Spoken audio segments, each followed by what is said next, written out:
السلام عليكم ورحمة الله وبركاته.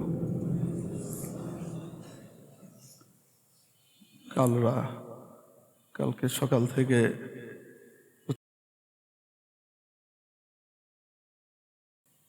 সাথে সাথে বমির নিয়ামত আছে, এজন্য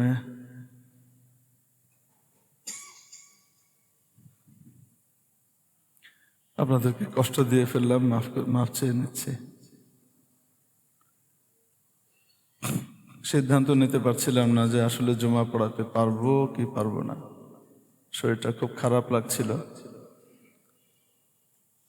যেহেতু জ্বর এখন একটু কম, হিম্মত করে চলে এসছে। আপনারা দোয়া করলে ইনশাআল্লাহ আল্লাহ ভালো করে দিবেন। আলহামদুলিল্লাহি ওয়া কাফা ওয়া সালামুন আলা ইবাদিহিল্লাযীনা ইসতাফা, আম্মা বা'দ।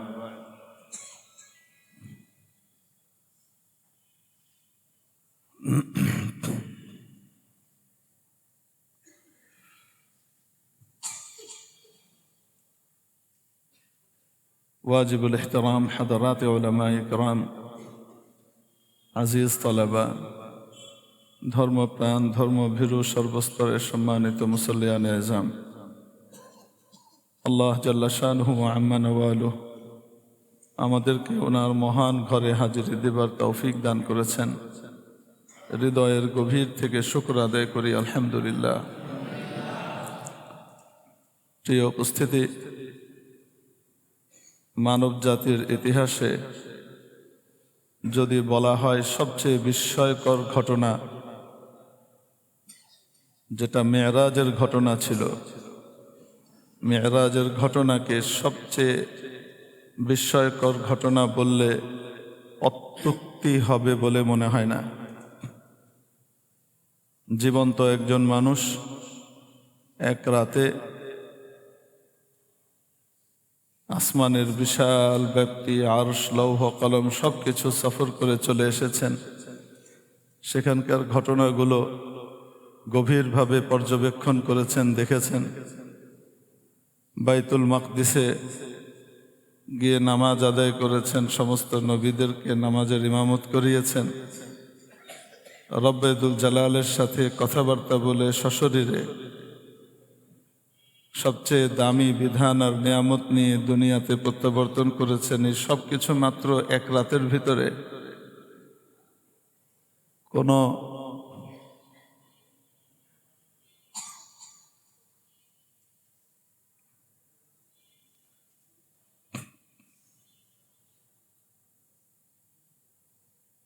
কোনো রকমের বৈজ্ঞানিক যন্ত্রপাতি, বিশেষ কোনো প্রোটেকশন ইত্যাদি ছাড়াই এটা এমন এক অসম্ভবের মতো বিষয় যেটা কল্পনাতেও আসে না।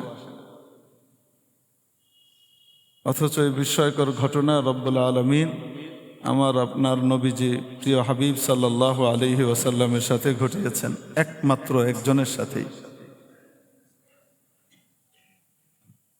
যতটুকু গত সপ্তাহে বলেছিলাম, যা না বললেই না, অতি সংক্ষেপ করে। এর ভেতরে আরো অনেক ঘটনা আছে। খোদ বাইতুল মাকদিসে যাওয়া পর্যন্ত এবং বাইতুল মাকদিস থেকে প্রথম আসমানে যাওয়ার আগেই আরো অনেক ঘটনা আছে, লম্বা চওড়া। সবটুকু অল্প একটু বলার পরেও শেষ করা যায়নি, ধৈর্য কুলাবে না।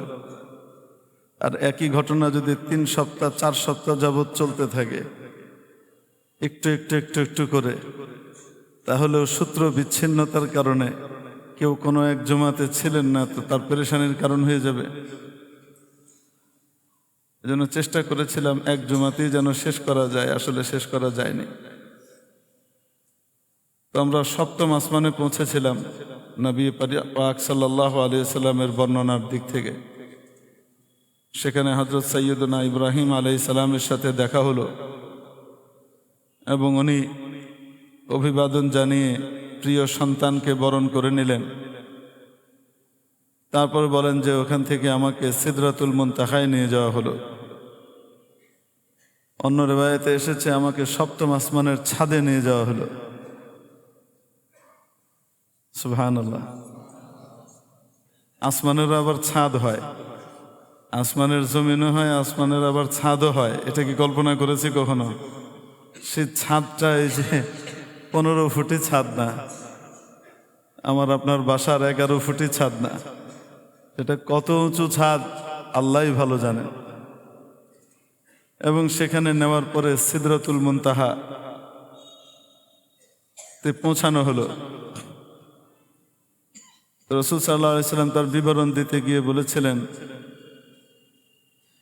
সিদরা বড়ই গাছ, এই বড়ই গাছের বড়ইগুলো এত বড়, হাজার এলাকার মটকার মতো। ওয়া ইদা ওয়ারাকুহা কাআযানিল ফিয়ালাহ, আর পাতাগুলা ছিল হাতির কানের মতো। তার তলদেশ থেকে 4টি নহর আর নদী প্রবাহিত হচ্ছে, নাহরানি বাতিনান ওয়া নাহরানি যাহিরান, 2টি গুপ্ত এবং 2টি সুপ্ত। জিজ্ঞেস করলাম, এই 2 রকমের জিনিস, এটার কারণ কি, এটা কি জিনিস? জিবরাইল আলাইহিস সালাম বললেন যে 2টি জিনিস গোপন।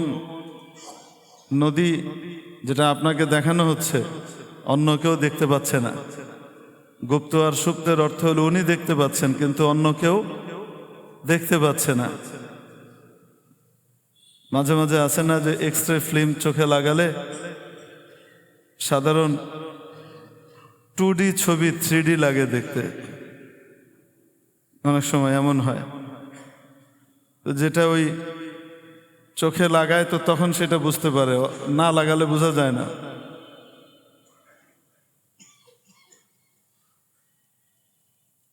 গোপন 2টি হলো, একটি হলো সালসাবিল, একটি হলো কাউসার।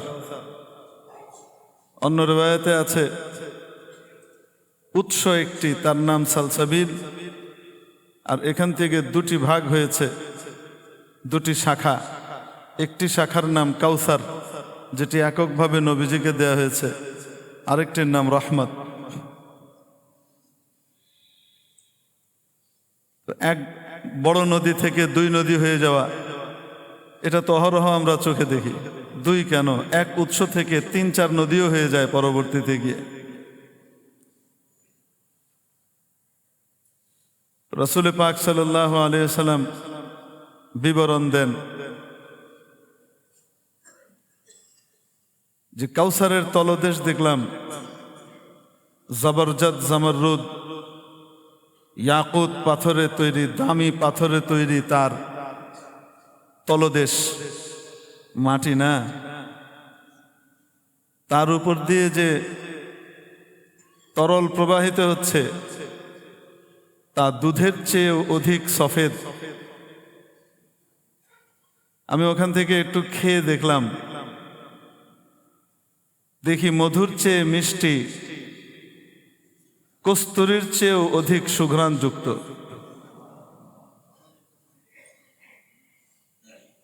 ইন্না আ'তাইনাকাল কাউসার। ওরা আপনার বিরুদ্ধে এত কিছু বলে, ওরা আপনাকে এত কষ্ট দেয়, এত জ্বালা যন্ত্রণা দেয়, ওদের এই যন্ত্রণাকে একপাশে রাখেন, ওদের রেগুলার বিনিময়ে আমি আপনাকে কাউসার দিয়েছি। ওরা সমালোচনা করে, ওরা আপনাকে খারাপ বলে কি পেয়েছে আর আপনি কি পেয়েছেন? শিক্ষা, দিনের জন্য সবর আর ধৈর্য মানুষ যদি ধারণ করে তাহলে আল্লাহ পাকের পক্ষ থেকে অনেক বড় নিয়ামতের ফয়সালা হয়। তো এই কাউসার ইনশাআল্লাহ কিয়ামতের দিন এই হাউজে কাউসারের পানি তারা পান করতে পারবে যারা দুনিয়াতে বিদআত থেকে নিজেকে মুক্ত রেখেছে, নবীজি সাল্লাল্লাহু আলাইহি সাল্লামের সুন্নতের উপর নিজের জীবনকে পরিচালিত করেছে। কাউসারের পানি খেতে মনে চায় তাহলে সুন্নতের উপর চলতে হবে ইনশাআল্লাহ। চলবো তো ইনশাআল্লাহ? আল্লাহ পাক প্রতিটি সুন্নতের উপরে আমল করবার তৌফিক দান করেন। তারপর বলেন যে ওখানে ফাইদা ফিহা আলওয়ান, আর এই সিদরাতুল মুনতাহার ওই জায়গাতে এমন রং, এমন অদ্ভুত রং, যে সমস্ত রঙের বর্ণনা দেওয়ার ক্ষমতা আমার নাই। আজীব এক রঙিন এলাকা। একটা বেলাতে আছে সোনার পাখি উড়ে বেড়াচ্ছে, আবার কখনো দেখা যাচ্ছে যে সোনার ফড়িং উড়ে বেড়াচ্ছে, চারিদিকে ঝিরঝির করছে সোনার ফড়িং, কিন্তু গায়ে লাগছে না।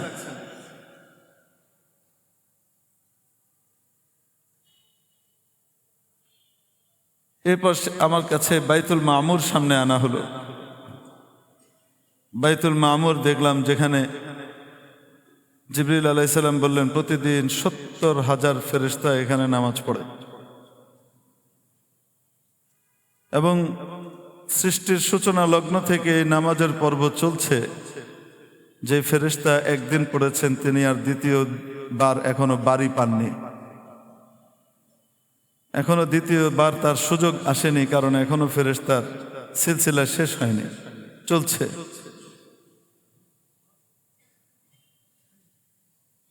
অন্য রিওয়ায়াতের ভিতরে আসে বাইতুল মামুর ঠিক কাবা শরীফ বরাবর উপরে অবস্থিত। বাইতুল মামুরের তলদেশ দিয়ে যদি একটা পাথর নিক্ষেপ করা হয় সোজা সোজা একেবারে কাবার মাঝে এসে পড়বে। ঠিক একই লেংথে অবস্থিত। এটা কিভাবে, কি রকম, মহান স্রষ্টা আল্লাহ জানেন, আমরা জানি না। এই বিশাল মহাসৃষ্টির কতটুকুই আর আমরা ধারণ করতে পেরেছি, আর কতটুকুই আমরা জানতে পেরেছি। এখনো তো প্রথম আসমানেই যেতে পারিনি, এখনো তো সূর্যের কোরেই যেতে পারিনি যে ওখানে কি আছে, কোথায় আসমানে যাব, আর কোথায় তারপরের কথাগুলো জানবো। এই মহাবিজ্ঞানের এলেম পাওয়া যায় কোরআন সুন্নাহর ভিতরে, কোরআন হাদিসের মধ্যে। আজকে যারা মাঝে মাঝে এসে বলেন না যে হুজুর আপনারা একটু বিজ্ঞান পড়ান না কেন, এই করেন না কেন, বেসিক বিজ্ঞান সায়েন্স যেটা দরকার এটা বাচ্চারা পড়ে, আমাদের মাদ্রাসায়ও পড়ে, হয়তো আপনার জানা নাই। বেসিকটা যেমন আপনারা পড়েন টুকটাক,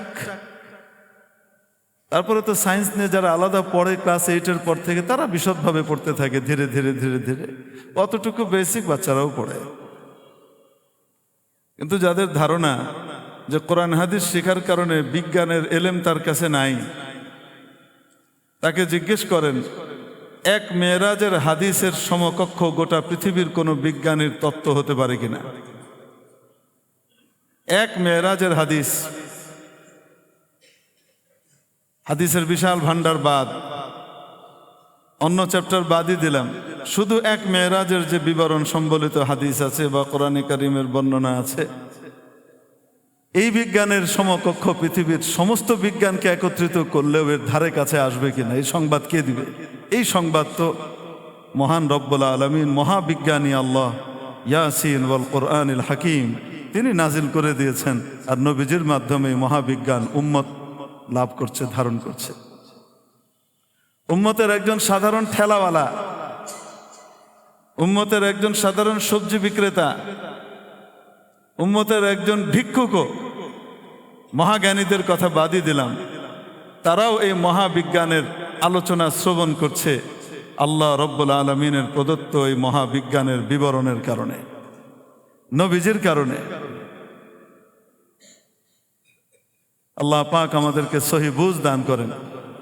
আমাদের বিজ্ঞানের সূত্র তো কিছুদিন পরপর আবার এটার ভিতরে অ্যামেন্ডমেন্ট আসে, একটু চেঞ্জ হয়। আগের সূত্রের ভিতরে কিছু কিছু মিলে না, তো যখন মিলে না তখন বিজ্ঞানীরা গবেষণা করতে থাকেন মিলবে কিভাবে, মিলবে কিভাবে। তো পূর্বসূরীদের সেই সূত্রগুলোকে দেখা যায় যে 90% জায়গাতে মিলছে, 10%-এ মিলছে না। এই মিলাতে গিয়ে তারা জোর করে ওয়েল্ডিং করেন এভাবে এভাবে, কিন্তু তারপরেও দেখা যায় যে মিলে না।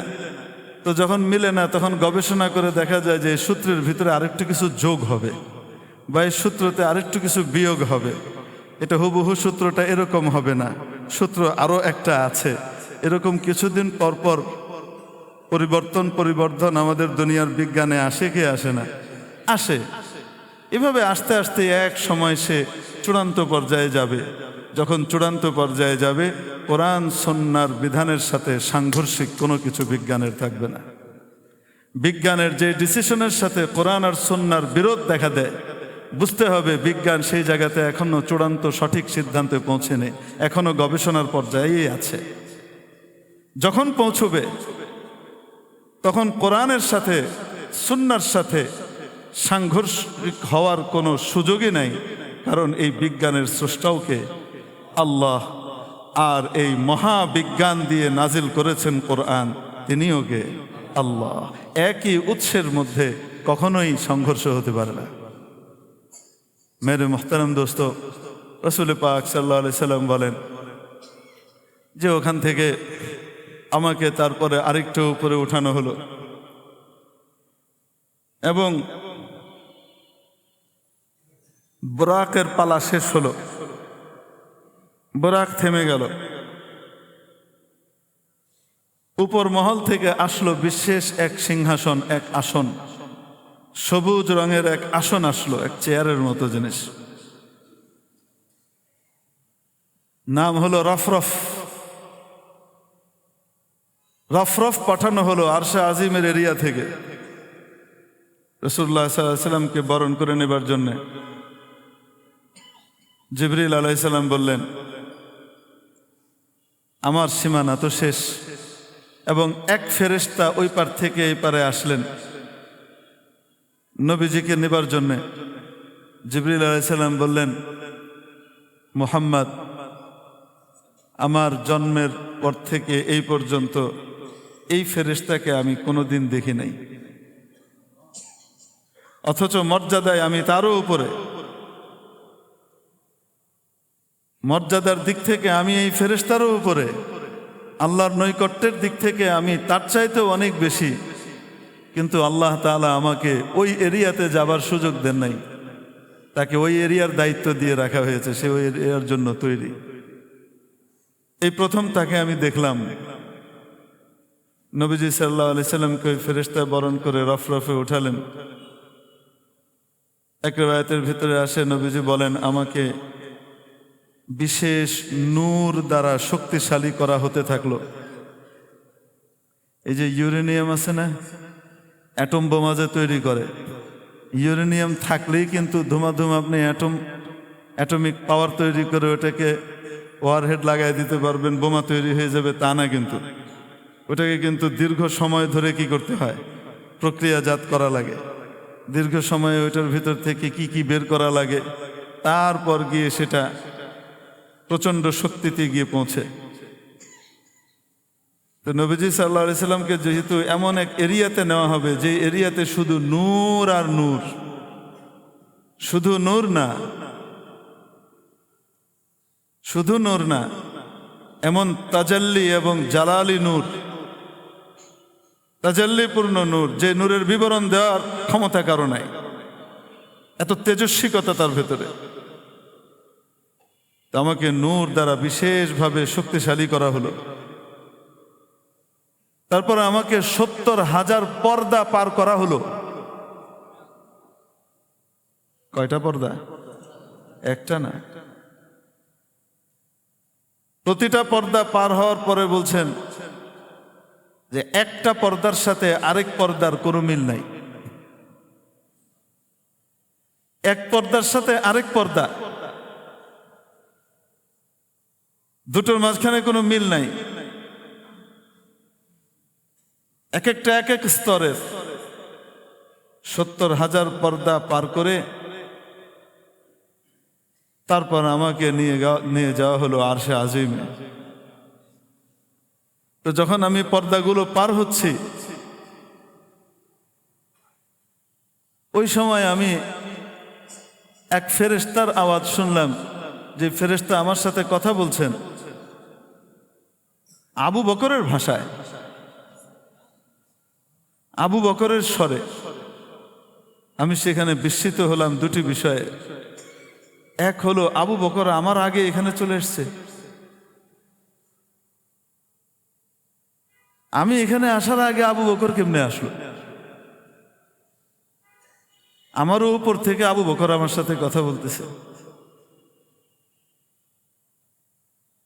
আসে কিভাবে আসলো? জিজ্ঞেস করলাম ফেরেশতাকে।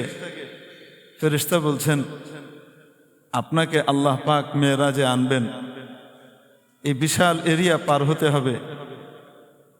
একাকিত্বের কারণে আপনি যদি ঘাবড়ে যান, ঘাবড়ে গেলে আসল উদ্দেশ্যই তো ব্যাহত হতে পারে, পুরো পর্যবেক্ষণ হয়তো নাও হতে পারে। এজন্য আল্লাহ তাআলা আমাকে আপনার সবচেয়ে ঘনিষ্ঠ বন্ধু, কাছের মানুষ আবু বকরের স্বর আর আকৃতি দিয়ে তৈরি করে রেখেছেন, যেন আপনার মধ্যে কোনো ভীতি না আসে।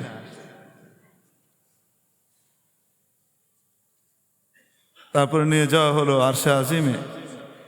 আরশে আজিমে যাবার পর ফাকানা কাবা কাউসাইনি আও আদনা,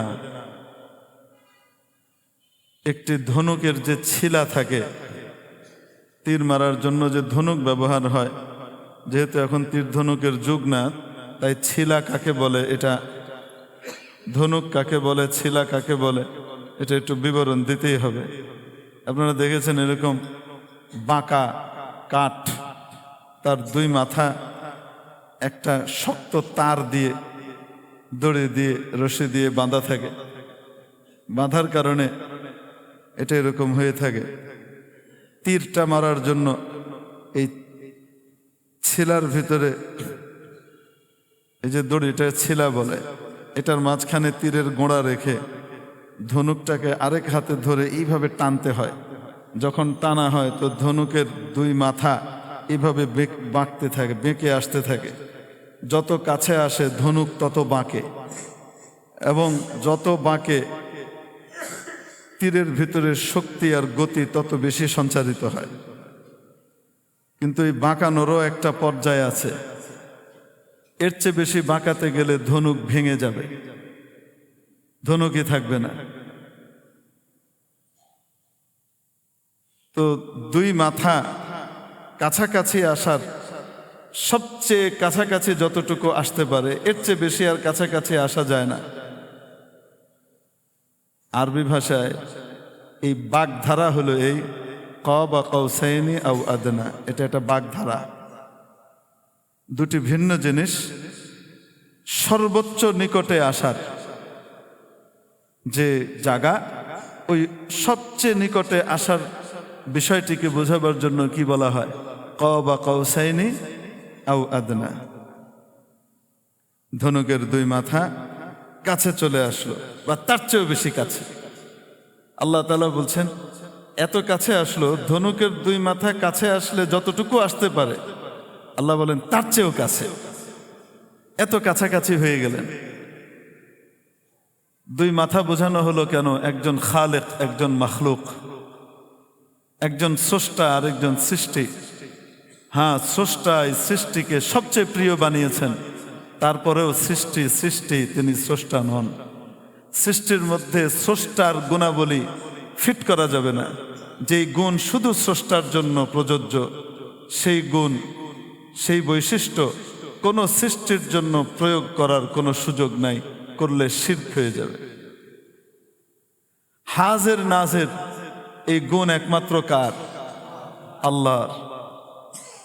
এই গুণ নবীজির জন্য প্রয়োগ করলে নবীজিকে অপমান করা হবে, নবীজিকে লজ্জিত করা হবে। নবীজিকে যদি আল্লাহ জিজ্ঞেস করেন তাহলে লজ্জা পাবেন উনি।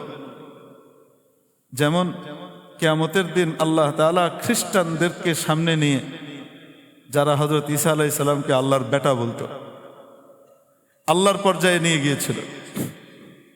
আল্লাহর ছেলে মানে, বলে না বাপ কা বেটা সিপাহী কা ঘোড়া কুছ না হতো থোড়া থোড়া, মানে ঈসা আলাইহিস সালামকে পূর্ণ খোদা না কইলেও মোটামুটি খোদা কইতো। তো কিয়ামতের দিন আল্লাহ পাক খ্রিস্টানদের সামনে ঈসা আলাইহিস সালামকে জিজ্ঞেস করবেন, ইয়া ঈসা আনতা কুলতা লিন-নাসি ইত্তাখিযুনি ইলাহাইনি মিন দুনিল্লাহ, ও ঈসা, তুমি কি এদেরকে বলেছিলা যে তোমাকেও একজন খোদা হিসেবে যেন তারা বরণ করে?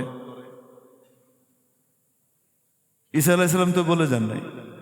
ঈসা আলাইহিস সালাম তো এক খোদার কি করেছেন? এক আল্লাহর শিক্ষা দিয়েছেন। এক তাওহীদের শিক্ষা দিয়েছেন, কিন্তু এরা ঈসা আলাইহিস সালামের মর্যাদা বাড়াতে বাড়াতে আল্লাহর পর্যায়ে নিয়ে গেছে। আল্লাহর বৈশিষ্ট্যগুলো ঈসা আলাইহিস সালামের ভিতরে ফিট করা শুরু করে দিয়েছে। যার কারণে যখন ঈসা আলাইহিস সালামকে আল্লাহ কিয়ামতের দিন জিজ্ঞেস করবেন, তখন ঈসা আলাইহিস সালাম বড় লজ্জা পাবেন। সূরা মায়েদার একদম শেষ পৃষ্ঠাতে, শেষ রুকুতে এই বিবরণ দেয়া আছে। ক্বালা সুবহানাক, হযরত ঈসা আলাইহিস সালাম বলবেন, আপনার পবিত্রতা ঘোষণা করছি, আপনার গরিমা গাইছি। সুবহানাল্লাহ, বলেন কি? আমার পক্ষে কি সম্ভব ছিল আপনি যা বলেছেন তার বাইরে বলার? আপনি যা বলেছেন আমি তো তাই বলেছি। আয় আল্লাহ, ফালাম্মা তাওয়াফাইতানি, যখন আপনি আমাকে দুনিয়া থেকে নিয়ে এসেছেন তখন তো ওরা আমার সামনে ছিল না। কুনতা আনতার রাকিবা আলাইহিম, আপনি তাদের নিগাহবান ছিলেন, আপনি তাদেরকে দেখেছেন তারা কি করেছে। তো আমার মৃত্যুর পরের ঘটনার জন্য তো আমি দায়ী না, এটার জন্য তো আমাকে দায়ী করা যায় না। আমি কখনোই এটা বরদাস্ত করব না যে আমাকে আপনার কাছাকাছি নিয়ে আসা হবে। রাসূল পাক সাল্লাল্লাহু আলাইহি সাল্লামের জন্য হাজির নাজিরের সিফতটা আমরা লাগাই অনেকে। কেন লাগাই? নবীজিকে ভালোবেসে মহব্বত করে লাগাই। বোঝাতে পারি নাই, কি করে দিই? মহব্বতের সাথে দিই। এবং আমাদের ওলামা ইকরামের কেউ কেউ কথাগুলো বলেন, তো আপনারা বিশ্বাস করে সেটার উপরে আস্থা রেখে কাজ করেন। আসলে হাজির নাজির একমাত্র কে? আরো আস্তে বলি, একমাত্র কে? আল্লাহ। স্রষ্টার মর্যাদা যেটা, সেটাকে কখনোই সৃষ্টিকে দেওয়া যাবে না। দেওয়া মানে সৃষ্টিকে আসলে স্রষ্টার সামনে লজ্জিত করা। ঠিক তদ্রূপ কিয়ামতের দিন আল্লাহ পাক আমাকে আপনাকে যদি দাঁড় করায় আর নবীজিকে জিজ্ঞেস করে, মুহাম্মদ আপনি কি এরকম বলে এসেছিলেন যে আপনি হাজির নাজির? নবীজি তো কোনো জায়গায় এই কথা বলেন নাই। উত্তরটা কি হবে? তখন তো এই মৌলভী সাহেব আসবে না আমাকে আপনাকে বাঁচানোর জন্য। যেন চোখ বন্ধ করে ঝাঁপ দিয়েন না, দুই দিকের কথাই শুনেন। কাবা কাউসাইনি আও আদনা, ধনুকের দুই মাথা একত্রিত যতটুকু কাছে আসতে পারে অতটা কাছে চলে গেলেন, বা তার চেয়েও নিকটবর্তী হয়ে গেলেন। সুবহানাল্লাহ। হ্যাঁ, এই জন্য বললাম ধনুকের দুই মাথা দিয়ে কেন উদাহরণটা টানা হয়েছে। একজন সৃষ্টি, আরেকজন স্রষ্টা। স্রষ্টার সাথে সৃষ্টির কোনো তুলনা চলবে না। যেমনি ভাবে অন্যান্য সমস্ত সৃষ্টি যা আছে, নবীজি সাল্লাল্লাহু আলাইহি সাল্লাম ছাড়া যত সৃষ্টি আছে পৃথিবীতে বা আসমান জমিনে, সমস্ত সৃষ্টিকে এক পাল্লায় আনলেও নবীজিও একজন সৃষ্টি, ওই সৃষ্টির সাথে তুলনা চলবে না। ঠিক তেমনি ভাবে আল্লাহ তাআলার সাথে নবীজিরও কোনো তুলনা চলবে না। যেন শিরক মুক্ত ইবাদত কাম্য। কথাবার্তা হলো, কি কথা হলো আল্লাহই জানে। এখানে একটা মজার ব্যাপার আছে, বলবো নাকি? হ্যাঁ, এই যে বলে না চার মাযহাব, কোনটা ঠিক? ৭৩ দলের আল্লাহ নবী বলছেন ৭৩টা দল হবে, ৭২টা জাহান্নামী হবে, একটা কি হবে? জান্নাতি হবে। তো এই চার মাযহাবের ভিতরে যদি সহি হয়ে থাকে, তাহলে কোন দলটা জান্নাতি আর কোনটা জাহান্নামী? তো সবাই যেহেতু বলে যে সবাই সহি, তো তার মানে হলো সবগুলাই বাতিল, সবগুলাই তার সহি হইতে পারে না। এই ধরনের একটা প্রশ্ন অনেক সময় কেউ কেউ করেন না? হ্যাঁ, মনে করিয়ে দিন কোনো একদিন এই টপিকের উপরে আলোচনা করব। ইনশাআল্লাহ তাআলা আপনার ধূম্র জাল দূর হয়ে যাবে। আপনার সামনে থেকে যে আবরণটা আছে মাযহাব নিয়ে, কাঁঠালকে যে মাকাল বানানো হয়, হ্যাঁ, আর মাকালকে কাঁঠাল বানানো হয়। মাযহাব নিয়ে যে কি তৈরি করা হয়েছে, একটা আজব উদ্ভট প্রশ্নের অবতারণা করা হয়েছে। হ্যাঁ, মাযহাব মাকাল না, মাযহাব কি? কাঁঠাল। আর কাঁঠালকে কি বানানো হচ্ছে? মাকাল। আর মাকালকে বানানো হচ্ছে কাঁঠাল। অজ্ঞতা প্রসূত করছে। তো ইনশাআল্লাহ তাআলা কারো উপরে খেদ, রাগ বা গোস্বার ব্যাপার নয়। যৌক্তিকভাবে যেটা যেমন সেটা তেমনই বলা উচিত। ইনশাআল্লাহ তাআলা কোনো সময় কি করে দেব? উত্তর দিয়ে দেব। তো চার মাযহাবের কোনটা ঠিক? হাদিসে তো এসছে একদল জান্নাতে যাবে, আর 72টা কই যাবে? জাহান্নামে যাবে। তো 4 মাযহাব কেমনে জান্নাতে যাবে? 4 দল কেমনে যাবে? এটা তো হলো হাদিস অনুযায়ী, তাই না? আসেন এবার আপনাকে আমি একটু 11 নম্বর পারার 2য় পৃষ্ঠাতে নিয়ে যাই। 11 নম্বর পারার 2য় পৃষ্ঠার প্রথম আয়াতে নিয়ে যাই, হেফজুল কোরআন শরীফের। হ্যাঁ, ওখানে আল্লাহ বলছেন 3 দল জান্নাতে যাবে। কি অদ্ভুত কথা না? নবীজি বলছেন 1 দল যাবে, আল্লাহ বলতেছেন কয় দল যাবে?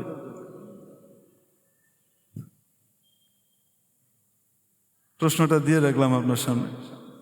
والسابقون الأولون من المهاجرين 1 নম্বর মুহাজির, ওয়াল আনসার 2 নম্বর আনসার, والذين اتبعوهم بإحسان এবং যারা এই মুহাজির এবং আনসারদের কি করবে?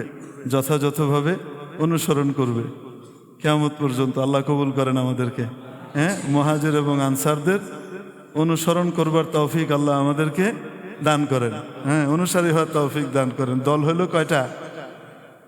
রাদিয়াল্লাহু আনহুম ওয়া রাদু আন, আল্লাহ এদের উপরে সন্তুষ্ট, তারাও আল্লাহর উপর সন্তুষ্ট। ওয়া আ'আদ্দা লাহুম জান্নাত, আল্লাহ তাআলা তাদের জন্য তৈরি করে রেখেছেন জান্নাত, জান্নাত সমূহ তৈরি করে রেখেছেন। তাজরি তাহতাহাল আনহারু খালিদিনা ফিহা আবাদা, যে জান্নাতের তলদেশে নির্ঝরণী সমূহ প্রবাহিত হতে থাকবে। সুবহানাল্লাহ। তাহলে আল্লাহ বলছেন জান্নাতে যাবে কয় দল? নবীজি বলছেন 1 দল। তো নবীজির কথা আর আল্লাহর কথার ভিতরে কোনো পার্থক্য আছে? হ্যাঁ, নবীজির কথা আর আল্লাহর কথায় ভিন্নতা থাকতে পারে? তার মানে বোঝা গেল ওই 1 দল যে বুঝছি আমি, আমার বুঝটা ঠিক না। এখানে 1 দল বলতে কি বোঝানো হয়েছে?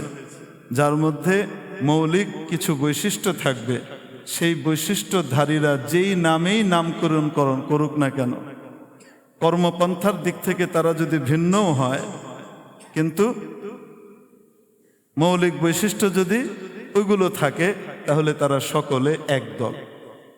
আসলে এই যে 3 দলের কথা বলা হলো কোরআন শরীফে, তারা সকলে মিলে মৌলিক বৈশিষ্ট্যের দিক থেকে কয় দল?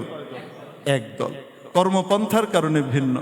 1 দল আল্লাহর দ্বীনের জন্য বাড়িঘর ছেড়ে হিজরত করেছে, আরেক দল তাদেরকে বরণ করে নিয়েছে, বুকে জড়িয়ে নিয়েছে, সব রকমের হেল্প করেছে।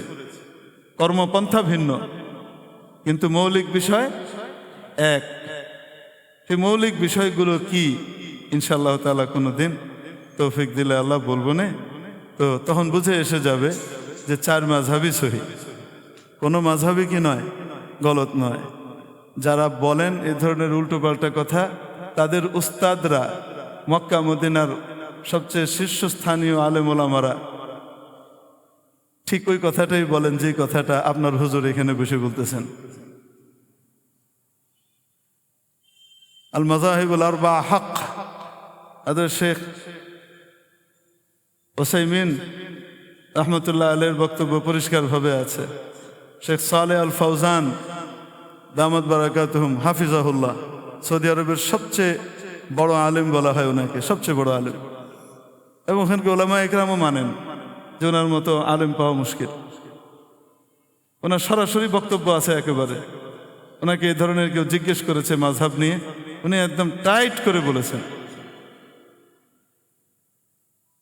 আল্লাহ পাক আমাদেরকে এই মাযহাব গায়রে মাযহাব লা মাযহাবি এগুলোকে কেন্দ্র করে বিবাদে জড়ানো থেকে হেফাজত করেন। এগুলো নিয়ে বিবাদ করার বিষয় নয়। এখন তো উম্মার এক হওয়ার সময়। গোটা কুফরি শক্তি উম্মাকে ধ্বংস করতে চাচ্ছে, ইসলাম ও মুসলমানকে শেষ করতে চাচ্ছে, ছলে বলে কৌশলে। এই সময় বিভেদ করার সময় নয়, ভাইয়ে ভাইয়ে লড়াই করার সময় নয়, ভাইয়ে ভাইয়ে ইসলামের দিক থেকে এক হওয়ার সময়। সব মুসলমান এক হয়ে যাব ইনশাল্লাহ, ঠিক আছে না? এই মাযহাব আর লা মাযহাবি নিয়ে লড়াই করব? হ্যাঁ, ঠ্যাং চেগানো আর ঠ্যাং চেগানো, হাত বুকে বাঁধা আর নাভিতে বাঁধা, এ নিয়ে লড়াই করব না? করব না। এটা করলে কি হবে? শয়তান কামিয়াব হবে। তবে সহি জিনিস বোঝার দরকার আছে, তো ইনশাআল্লাহ কোনো সময় এটা নিয়ে কি করব, আল্লাহ তৌফিক দিয়ে আলোচনা করব। আল্লাহ পাকের সাথে নবীজির কথাবার্তা হলো। কেন কথাবার্তা বলছি? এখন প্রশ্ন হলো, নবীজির সাথে আল্লাহ তাআলার দেখা হয়েছে কি হয় নাই? আমাদের মুরব্বী বলে দিয়েছেন হয়েছে। আম্মা জান আয়েশা সিদ্দিকা রাদিয়াল্লাহু আনহা নবীজির ঘরের মানুষ, উনি বলেন হয় নাই। আবার নবীজির আপন চাচাতো ভাই, নবীজির হাতে শিক্ষিত আর দীক্ষিত হযরত আব্দুল্লাহ ইবনে আব্বাস রাদিয়াল্লাহু তাআলা আনহু বলেন, কসম খেয়ে বলতেছি হয়েছে। মজার ব্যাপার না? মাযহাব দুইটা হয়ে গেছে। নবীর ঘরেই মাযহাব কয়টা হয়েছে? দুইটা। সাহাবী আব্দুল্লাহ ইবনে আব্বাস বলেন দেখা হয়েছে, আম্মাজান বলেন কি হয়নি। মজার ব্যাপার হলো দুইজনের কাছেই দলিল আছে কোরআন এবং হাদিস থেকে। কি অদ্ভুত কথা! আম্মাজানের দলিল কোরআনে কারীমের আয়াত, লা তুদরিকুহুল আবসার ওয়া হুয়া ইউদরিকুল আবসার ওয়া হুয়াল লাতীফুল খাবীর। মুসলিম শরীফের ভিতরে যখন এই চ্যাপ্টার আসে আলোচনা, তখন এই আলোচনা লম্বা চড়াভাবে হয়। বাংলা মুসলিম আর ইংলিশ মুসলিম পড়লে পাবেন না কি আছে এর ভিতরে। এই চ্যাপ্টার আসলে লম্বা চড়া আলোচনা হবে এটার ভিতরে, দলিল আদিল্লা সহ উভয়ের দলিল প্রমাণ। কারো দলিলকে আপনি ফেলে দিতে পারবেন না। কিন্তু তারপরও প্রাধান্য দেওয়া যায়। আমার কাছে অধিক প্রাধান্য প্রাপ্ত হযরত আব্দুল্লাহ ইবনে আব্বাস রাদিয়াল্লাহু তাআলা আনহুমার মত। অনেকের কাছে প্রাধান্য প্রাপ্ত এটা, আবার কারো কাছে আম্মাজানের মত প্রাধান্য প্রাপ্ত। কোনো বিষয়ে যদি কোরআন এবং হাদিসে সুস্পষ্ট ফয়সালা না থাকে এবং বিবরণ দেওয়া না থাকে, সেক্ষেত্রে এই বিষয়ের রথী মহারথীদের কাছে জিজ্ঞাসা করবার জন্য বলা হয়েছে। এই গবেষকরা গবেষণা করে, এই গবেষক আমি আপনি এই জমানায় কেউই নাই ওই টাইপের গবেষক, ওই ধরনের গবেষকরা গবেষণা করে যদি এক মতে পৌঁছেন তাহলে এটাকে বলে ইজমা। আর যদি ভিন্ন ভিন্ন গবেষকের ভিন্ন ভিন্ন মত হয় তাহলে প্রতিটি মতকে আলাদা আলাদা মাযহাব বলে। বুঝাতে পেরেছি? দলিল ভিত্তিক গবেষণা, আনার এই গবেষণা না। দেখেন এই যে আমার হাত ভেঙে গেল না এখানে, ডাক্তার মাযহাব দেখেন। এক ডাক্তার সাহেব যিনি আমার ট্রিটমেন্ট করেছেন এবং বাংলাদেশের সেরা চিকিৎসক, মাশাআল্লাহ খুব ভালো ট্রিটমেন্ট করেছেন, আল্লাহ পাক ওনাকে জাযায়ে খায়ের দান করেন। উনি আমার এটাকে 23 দিন 24 দিন যাওয়ার পরে কি করলেন, প্লাস্টার খুলে দিলেন এবং এক্স রে করতে বললাম যে একটু এক্স রে করে দেখেন আগের আর পরের কি অবস্থা। লাগবে না, কনফিডেন্স আছে পুরা, দরকার নেই যে আমাকে ব্যায়াম ট্যাম দিলেন, এটা ওইটা করতে হবে। তো বৃহস্পতিবার রাতে খুলে দিলেন, শুক্রবারে আরেক ডাক্তার আসলেন আমাকে দেখতে, খুব মহব্বত করেন উনি, ওনার কাছাকাছি তো জুনিয়র আর কি একটু। তো বলছেন কতদিন হয়েছে? বললাম আজকে 24 দিন হচ্ছে। ইয়াল্লাহ 24 দিনে খুলছেন কেন? এটা আপনার বয়স অনুপাতে এটা কমপক্ষে 6 সপ্তাহ রাখতে হবে, 45 দিন রাখতে হবে তারপরে। আবার উনি এটাও বললেন যে এটা লাগিয়ে রাখলে এটা খুলতে কেন বলেছে, তার কারণ হলো মোটামুটি কাছাকাছি জয়েন্টটা লেগে যায়, পরিপূর্ণ না লাগলেও, কিন্তু খুলতে বলেছে এই কারণে যেন ফ্রোজেন শোল্ডার না হয়, অর্থাৎ শোল্ডারের পেশিগুলা যেন কি না হয়, জমাট বেঁধে না যায়। এই জন্য খুলে ফেললে যেটা মুশকিল, আর বেঁধে রাখলে মুশকিল হলো ফ্রোজেন শোল্ডার হতে পারে, আর খুলে ফেললে মুশকিল হলো হাড়টা আরেকটু ভিতরে টানার কথা, ওটা আরেকটু সময় লাগবে। ওটা যদি পরিপূর্ণ ভিতরে সেট না হয় তাহলে ফ্রোজেন শোল্ডার না হলেও এর বেশি আপনি পরে আর উঠাতে পারবেন না, কারণ হাড়ে হাড়ে ঘষা খাবে। এই জন্য ওটা যখন ভিতরে ঢুকে সারবে তারপরে ফ্রোজেন শোল্ডারটার থেকে আমরা থেরাপি দিয়ে ঠিক করে ফেলতে পারবো। ওটা 2-2.5 মাস থেরাপি দিলে ঠিক হয়ে যাবে। এই জন্য বেঁধে রাখেন। এখন দেখেন ডাক্তারদের 2 মাযহাব হয়েছে কি হয়নি? আরে কয় না কেন হয় নাই? ডাক্তারদের ভিতরে এখন কোন মাযহাব সহি? 2 মাযহাবই সহি। আমি হিসাব কিতাব করে দেখছি মাযহাব কয়টা সহি? 2টাই সহি। এখন 2টার ভিতরে এক একজনের কাছে এক একটা কি হবে, যুক্তি গ্রহণযোগ্য হবে। যেমন পরে যখন আমি আবার আমার ডাক্তার সাহেবকে বললাম যে এরকম এরকম, উনি বলেন ফ্রোজেন শোল্ডার আমি হইতে দিব কেন আমি ফ্রোজেন শোল্ডার হইতে দিব না। ঠিক আছে, তো মাযহাব তো ডাক্তারের বিভিন্ন হয়ে যাচ্ছে। অ্যালোপ্যাথিক ডাক্তারের ভিতরে এক কেসের ভিতরে 2 মাযহাব হয়ে গেছে। তাহলে বিশাল শরীয়তের ভিতরে কোরআন সুন্নাহর এত গভীর জ্ঞান এবং বিশাল ব্যাপার স্যাপার, সারা পৃথিবীর সবকিছুর সমাধান যেখানে, ওখানে মাযহাব তো 4000 হওয়ার কথা ছিল, মাত্র 4টা হয়েছে। শুকর আদায় করা দরকার। তো গবেষকরা যদি ভিন্ন ভিন্ন মতে পৌঁছেন, তাহলে ভিন্ন ভিন্ন মতকে ভিন্ন ভিন্ন কি বলে? মাযহাব বলে। এবং মনে রাখবেন, যে বলে আমি কোরআন হাদিস মানি, মাযহাব মানি না, সে আসলে মাযহাব কি জিনিস বুঝে না বা জানে না, এজন্য বলে। দেখেন তো দেখি, এই হাদিসের ভিতরে, মেরাজের হাদিসে আল্লাহ রসুল সাল্লাল্লাহু আলাইহি সাল্লাম আল্লাহ তাআলাকে দেখেছেন কি দেখেন নাই? মেরাজের রজনীতে ফয়সালা করেন, দেখেছেন কি দেখেন নাই? যদি বলেন দেখেছেন, তাহলে আপনি হযরত আব্দুল্লাহ ইবনে আব্বাস রাদিয়াল্লাহু তাআলা আনহুর মাযহাব নিয়েছেন। আর যদি বলেন দেখেন নাই, তো তাহলে আপনি হযরত আম্মা জান আয়েশা সিদ্দিকা রাদিয়াল্লাহু তাআলা আনহার মাযহাব নিয়েছেন। এই মাসালায় বলেন তো দেখি, এই 2 মতের বাইরে আপনি কোথাও যেতে পারবেন? তো মাযহাব ছাড়া কোরআন হাদিস মানা যায়? তো ফালতু কথা। আমাদেরকে একটু যেটা বোঝানো হয় সেটা হলো, মাযহাব যারা, মাযহাব হয়েছে কিভাবে? কোরআন হাদিস বাদ দিয়ে মাযহাব। কোরআন হাদিস বাদ দিয়ে মাযহাব নয়, বরং কোরআন এবং হাদিসের সুষ্ঠু আমলের জন্যই কি, সহি তরিকায় আমলের জন্যই মাযহাব। হাতুড়ে ডাক্তারের মতামত অনুযায়ী নয়, শীর্ষ পর্যায়ের লিজেন্ড গবেষক যারা, তাদের মতো।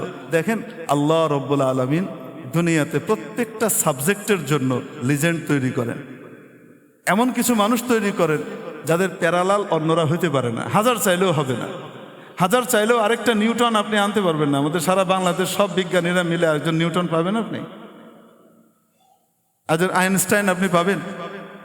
এটা চাইলেই হবে না। এটা আল্লাহ তাআলা কিছু ক্ষণজন্মা মানুষ কি করেন? তৈরি করেন, যাদেরকে দিয়ে এই সেক্টরে কি করবেন? বিপ্লব ঘটাবেন। হযরত ইমাম আবু হানিফা, ইমাম শাফি, ইমাম মালিক, ইমাম আহমদ ইবনে হাম্বল রাহিমাহুমুল্লাহ, এনারা ছিলেন এই ইলমে ফিকহ এবং কোরআন হাদিসের সুন্নাহর সন্নিবেশকারীদের লিজেন্ড। এনাদের ধারে কাছে যাওয়ার ক্ষমতা আমাদের কারোই নাই। বাস্তবে মানে জ্ঞান অপ্রতুল থাকার কারণে অনেক মোটা মোটা কথা বলে। আসলে আল্লাহ পাক আমাদেরকে বুঝবার তৌফিক দান করেন। তো এখন দেখা হলো কি হলো না, এটা কে ভালো জানেন? আল্লাহই ভালো জানেন। কিয়ামতের দিন জিজ্ঞেস করা যাবে, আল্লাহর হাবিব দেখা কি হয়েছিল? কার মতটা অধিক সঠিক ছিল, আপনার সহধর্মিনীর নাকি চাচাতো ভাইয়ের? কার মতটা অধিক সঠিক ছিল? উভয়ের কাছেই তো দেখি কোরআন এবং হাদিসের কি আছে? দলিল আছে। কিছু দলিলে মনে হয় যেন দেখেছেন, কিছু দলিলে মনে হয় যেন দেখেন নাই। কোনটা ঠিক কে জানেন? আল্লাহ জানেন। বাস, যে বিষয়ে আমরা জানি না, যতটুকু বলা হয়েছে অতটুকুর উপরে আমরা ঈমান আর ইয়াকিন রাখি। এটাই হলো ঈমানদারের কাজ। এরপর ওখান থেকে আল্লাহ পাকের সাথে কথাবার্তা হলো। কি কথাবার্তা হলো? এবং সেখান থেকে আল্লাহ পাক নবীজি সাল্লাল্লাহু আলাইহি সাল্লামকে কিছু গিফট দিলেন। সেই গিফট নিয়ে নবীজি সাল্লাল্লাহু আলাইহি সাল্লাম ফিরলেন উম্মার কাছে, আমার আপনার কাছে। কি গিফট নিয়ে আসলেন? ইনশাআল্লাহ তাআলা আগামী সপ্তাহে 4 রাকাত ক্বাবলাল জুমা সুন্নাত আদায় করে নিই।